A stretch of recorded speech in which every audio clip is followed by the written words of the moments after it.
guys हामी चाहिँ सब्जी लिनु आएको हो एकजना यता छ एकजना म यता उभिरहेको छु ड्युटी छुट्टी भएर पढ्दैछु भने यस्तै छ के गर्नु जिन्दगी फेरि भैयाले झन्डै उता रोकाइदियो थ्याङ्क यू भैया गयो भैया चाहिँ गयो गयो गयो हामी चाहिँ साथीहरू भरिया बोकेर आउँदैछ सब्जीको अनि आधी साथीहरू चाहिँ रुममा पुगिसकेको छ खानाहरू बनाउँदैछ हो 3 जना चाहिँ गएर त्यहाँ हामी 2 जना चाहिँ सब्जी लिएर आएको हामी घरबाट रासन सक्यो नि त 1 महिनाको अनि त्यही भएर चाहिँ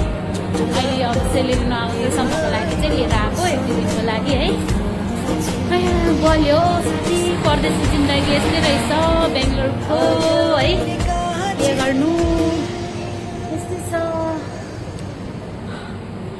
थाके पुगिसक्यो रुम पनि है एकमा चढेर जानु पर्यो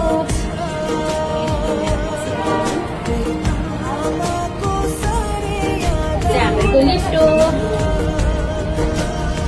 यो चाहिँ मेरो साथी हो हाई भन्देऊ त नाम के हो सुमन सुमन उसको नाम चाहिँ आधी चाहिँ हाम्रो रुममाथि गइसकेको छ परदेशी जिन्दगी के गर्नु साथी यस्तै रहेछ नकमाइ पनि हुँदैन हो कमाउनै पर्ने अब डल्ला रासिन 2 जना बोकेर आएको छ टोप्लो अरू साथीहरू चाहिँ रुममा खाना बनाउँदैछ ओके साथीहरू म रुम पुगिसकेको छु अहिले है मैले यति नै हो मेरो मिनी ब्लग यति बनाइहालेको नि त के अरे म रुम पुगिसकेको छु by by like comment share गरिदिनु होला परदेशी जिन्दगी यस्तै हो